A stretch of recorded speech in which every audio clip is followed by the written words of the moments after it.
Գյուրջան Կասկադ, հասանելի բնակարաններ 65 ամիս մարման ժամկետով։ Պարոն Սիմոնյան, վերադառնալով Մոսկովյան այցին եւ մասնավորապես Ռուսաստանի Դաշնության նախագահի հայտարարությանը առաջիկա խորհրդարանական ընտրություններին թույլ տալ, որպեսզի մասնակցեն նաեւ ռուսամետ ուժերը։ Այս հանդիպման այս դրվագից հետո կարծիք հնչեց, որ փաստորեն Ռուսաստանի Դաշնությունը այն ինչ պիտի ասեր կուլիսներում off record փաստորեն ուղիղ եթերում տեսանելի հայտարարում։ Հարցս հետևյալն է, պարոն Սիմոնյան, դուք, եթե չեմ սխալվում, այս տարվա փետրվարի 5-ին հանդիպել էիք ձեր պաշտոնակցի հետ, Տիկին Վալենտինա Մատվիենկոյի հետ։ Ինձ հետաքրքիր է, Տիկին Մատվիենկոյի հետ ձեր հանդիպման ընթացքում արդյոք բարձրացվել է նրա կողմից ռուսամետ ուժերին ընտրապայքարին թույլ տալու մասին հարց, թե ոչ, այսինքն սա բացառապես պարոն Պուտինի Չէ, դուք նաև տեսաք արտաքին գործերի նախարարի հետ իմ հանդիպումը եւ ես ձեզ բոլորիդ պատմել եմ մեր խոսակցության մասին այն մասը, որը որ չի եղել եւ ասել եմ, որ ես խոսել եմ եւ ասել եմ այն բաների մասին, որի մասին նաև ասում եմ ստեղ։ Իրենք էլ ասել են այն բաների մասին, որոնք որ ասվում են նաև իրենց եթերներում եւ կարծում եմ այս հանդիպումը իմ նախորդ հանդիպման շարունակությունն է։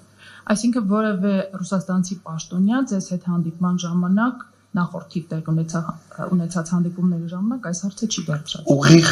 ոչ ակնարկներ եղել են, անուններ եղել են եւ ուղիղ այս մակարդակով կարծում եմ, որ արդեն պատասխանեցի, որ չի եղել։ Բայց ակնարկներ եւ խոսակցություն եղել է։ Երկրորդ հարցս վերաբերում է խաղաղությանը, ձեր կուսակցության նախընտրական ծրագրի նախագիծը սկսվում է Հանրապետության վարչապետի կոչով ուղղված քաղաքացուն հունիսի 7-ի ընտրությունների ժամանակ տեր կանգնել խաղաղությանը։ Պարոն Սիմոնյան, այս ողջ ընթացքում նախորդ 2-3 շաբաթների ընթացքում դուք եղել եք մարզերում, շփվել եք քաղաքացիների հետ, խնդրում եմ ձեր տպավորությունները հայտնեք, քաղաքացին ընկալում է, որ ապրում է խաղաղ երկրում, քաղաքացիական պայմանագիրը բավականաչափ աշխատանք տարել է, որպեսզի քաղաքացուն բացատրի ինչ է խաղաղ ապրելը եւ ինչպես եք պատրաստվում դիմակայել ձեր ընդդիմադիր գործընկերների կողմից խաղաղությունը դեմոնիզացնելու արշավին, նրանք ասում են, չէ, ձեր վերած խաղաղությունը թույլիկ է, չերաշխավորված է, այ մենք կգանք կբերենք երաշխավորված ուժեղը։ Նախ ուզում եմ ասել, որ այդ այցերի տպավորություններից ամենակարևորը թերևս ինձ համար Երևան քաղաքի տպավորություններն են, որովհետև մարզերում մեր աջակցության մասին կարծում եմ խոսելը ավելորդ է, որովհետև մարզերում այնքան գործ է արվում,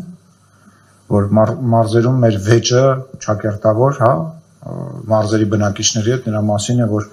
հիմա սկզբից դպրոցը կառուցենք, թե մանկապարտեզը, թե ճանապարհը կառուցենք, թե մանկապարտեզը, որտեղ այն մեկը արդեն կառուցվել է, հիմա եկեք այս կառուցենք։ Ուստի մարզերի մասին պետք է ասեմ, որ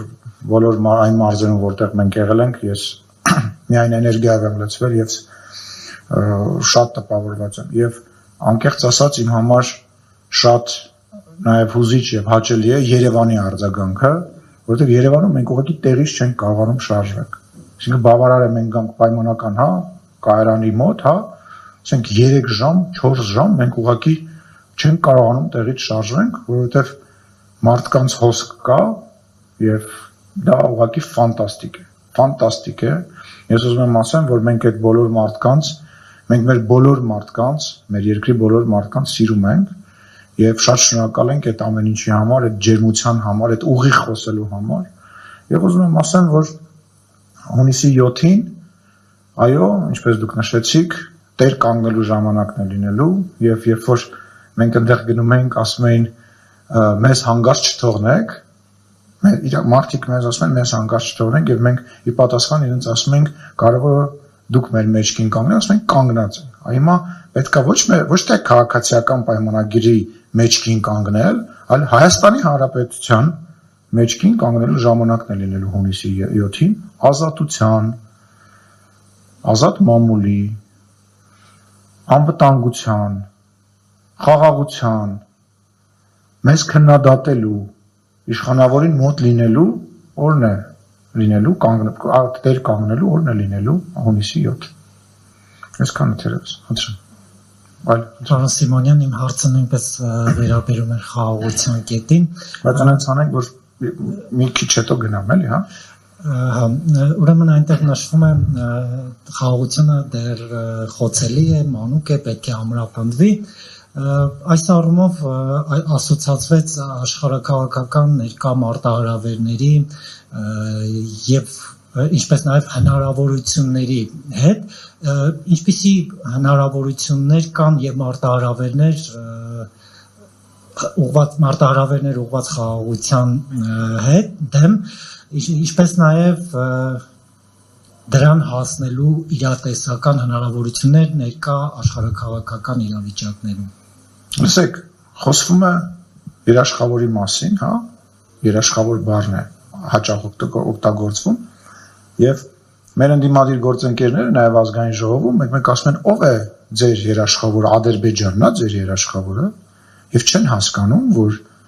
Ադրբեջանի երաշխավորը անվտանգության ամենամեծ Հայաստանի Հանրապետությունն է, իսկ Հայաստանի Հանրապետության երաշխավորը Ադրբեջանն է։ Այսինքն այս խոսույթը իրանք նույնիսկ չեն հասկանում ինչի մասին են խոսում եւ ինչպես նշում եք, երբ որ աշխարհում ամենուրեք նոր սկսվող, շարունակվող, խորացող պատերազմներ են, Հայաստանի Հանրապետությունը եւ Ադրբեջանի Հանրապետությունը եկել են հասել են մի հանգրվանի, որը հիմա մենք պետք է ամրապնդենք, որովհետեւ Ադրբեջանի Հանրապետությանը, Հայաստանի Հանրապետությանը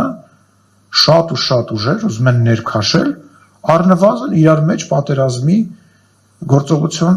իրականացնելու։ Դա ակնհայտ է եւ պարզ է։ Դա այնքան ակնհայտ է, որ ես նույնիսկ չեմ պատկերացնում, որ մենք դրա մասին պետք է խոսենք։ Ես այսքանը։ Այլ, խնդրեմ։ Միկրոֆոնը կտակ։ Վերջին հարցն է, չէ՞, ես ենթադրում եմ։ Ենթադրում եմ, հա, ես ուշ եմ եկել։ Պարոն Սիմոնյան, նախ կցանկանայի ճշտել, արդյոք դուք ազգային ժողովի հարևանությամբ տեղի ունեցած միջադեպի գործով հրավիրվել եք քննչական մարմին, թե ոչ, եթե հրավիրվել եք, ապա ինչ կարգավիճակով, եւ Մոսկվայի հետ կապված Հայաստանում ընտրությունները դա Հայաստանի ներքաղաքական հարցերն են, Հայաստանի իշխանական ընդդիմադիր թևի քաղաքական ուժերի գործընթացն է, ինչու է Հայաստանի վարչապետը օտար պետության նախագահի հետ քննարկում այդ հարցը, մի հատ էլ արդարացման դիրքերից նշում, որ այ գիտեք, դա մեր սահմանադրությունը թույլ չի տալիս, այսինքն այստեղ արդյոք Նիկոլ Փաշինյանը չէր արդարանում, թե ինչու Սամվել Կարապետյանը, ենթադրվում է, որ Սամվել Կարապետյանի մասին է խոսքը, ինչու Սամվել Կարապետյանը չի կարող մասնակցել ընտրություններին։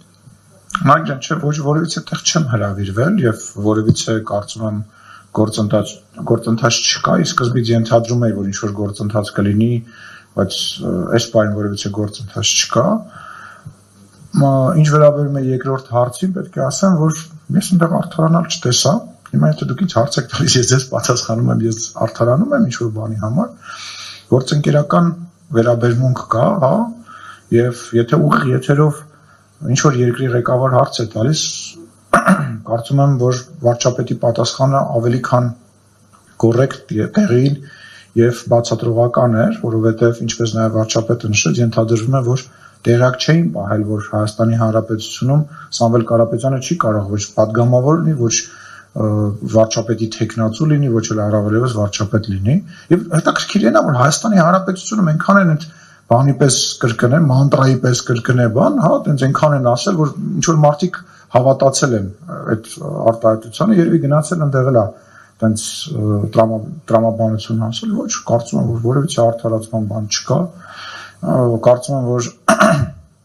մեր վարչապետը հանդես եկավ Հայաստանի Հանրապետության իշխան անկախ ինքնուրույն պետության ղեկավարի կեցվածքով եւ ես մեծագույն